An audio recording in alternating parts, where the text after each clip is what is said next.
It's not hacking, idiot. It's called exploiting. Okay, I'll call it hacking, exploiting, script kiddies, whatever, interchangeably. Relax. You ever see a healer premiere?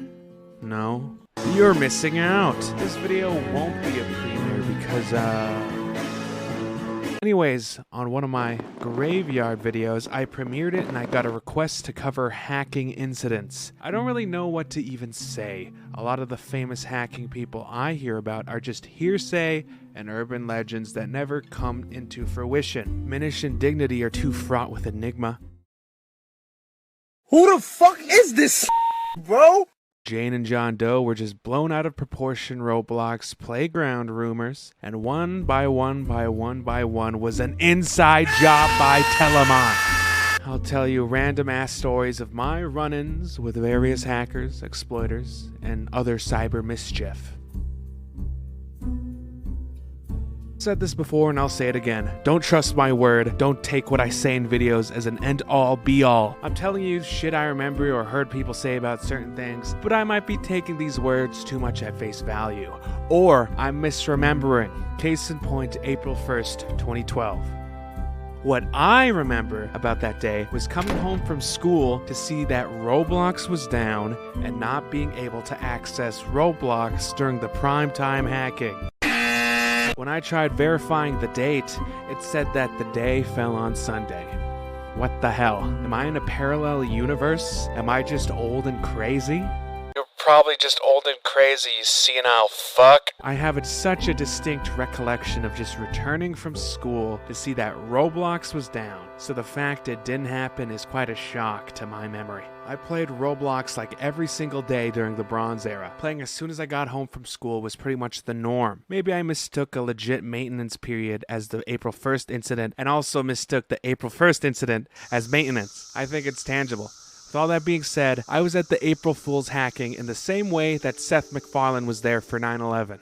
That one was in poor taste. Not funny. You know, I was supposed to be on one of those planes. Yeah, me too.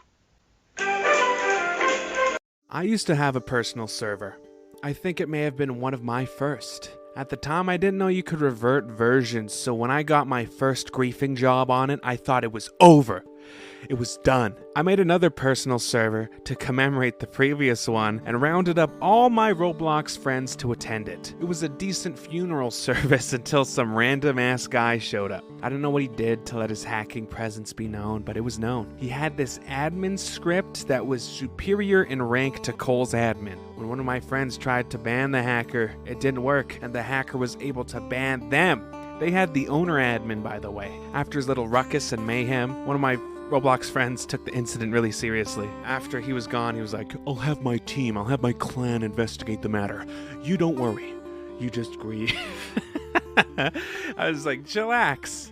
It was a one-time funeral crash for a place I can just revert. Boo, you suck! That story probably sucked, but I found it to be quaint. I just found it funny because of how seriously we took the funeral service for a game on Roblox that can be reverted. Not anymore, though, you know, so I think the grieving for that server is now. In the Bronze Era, I was sword fighting a guy. I think Bronze Era sword fighting was the best because gear still worked, the movement still had a vague semblance to previous eras, but most importantly, the implementation of the revolutionary shift lock. I say all this because one of my favorite games I frequented were the Sword Fights on the Heights games. The biggest flaw, however, with the Bronze Era was that in this point of time, both places were infested with exploiters and hackers and script kiddies. Both of these games were older places that were populated with a competitive player base, so that was pay dirt for these guys to ruin others' fun. The original Sword Fights on the Heights especially so. I don't know why that's the case. Maybe because it's older, it's easier to inject scripts into. Maybe because the equal footing of only having one type of sword feeds into that power imbalance they crave. Who is to say? I was mostly on the fourth one because while exploiting in there was not rare, in fact is kind of common, having an exploiterless session was actually possible on the fourth one. This incident was weird to me. It freaked me out. I have no idea how it was possible. I thought it was just going to be an exploiterless session. Lucky break, right? And then I meet some guy just talking to somebody else in the little portal hub place. I go in there to recuperate, but then he stops me. Hey, healer. Yes? Can you try reporting me? okay. I wasn't sure what he was trying to get out of this. He was an unassuming guy who wasn't really doing anything. People talking in the portal hub wasn't uncommon, so I saw nothing of it. I go make the report and click submit. As soon as I do that, the game immediately closes. Roblox is uninstalled. What the hell just happened? I was freaking out right after this occurred because not only was I forcefully removed from the game, and it wasn't even like you get kicked and your camera's locked, but like the game window just closed in itself, and now Roblox isn't downloaded. I thought this person was capable of other shit, like getting into my account or gathering my info. To say I thought I was in danger would be an understatement. It wasn't even immediately over too.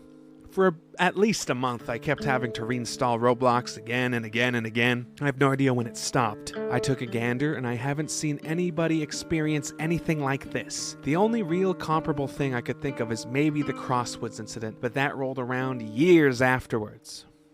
Oh. Oh, it's a troll thing. Okay. Well. Huh? Me and the boys were stacked in the game arsenal. We usually were so dominant, we'd all just laze around and wait till we all had golden knives and then go for the win. It was such a crazy period. 2019 to 2020 was the Healer and Company's prime time for Arsenal. We ran into a hacker who could teleport behind you and would backstab you. He could also teleport to teammates. We hatched a plan.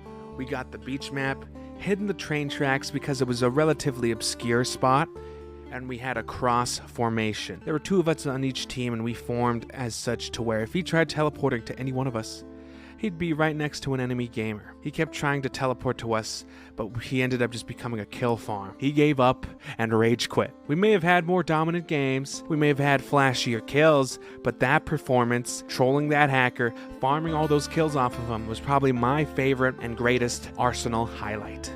I'll just go speedrun on some random one-off exploits. I've seen the rape script in action. You what? I've been banned before and sent to SCP-087. One time during like New Year's, I was pretending to be a girl, don't fucking ask, and tried hitting up a hacker who turned the Iron Cafe into a base plate with a picture of some girl's tits in the middle. What the fuck? I've seen prison life led to a loud-ass Jeff the Killer jump scare, and I've seen more nukes in Roblox games than Chipotle sees shits in Bakersfield. And that has been some hacker stories. I'm sorry it wasn't as in-depth. I just either quit or try and get them kicked. It's not really, they entertain me with anything crazy. It's just God mode or aimbot or ESP. Like, come on, do something. Anyways, I hope you enjoyed. Bye-bye.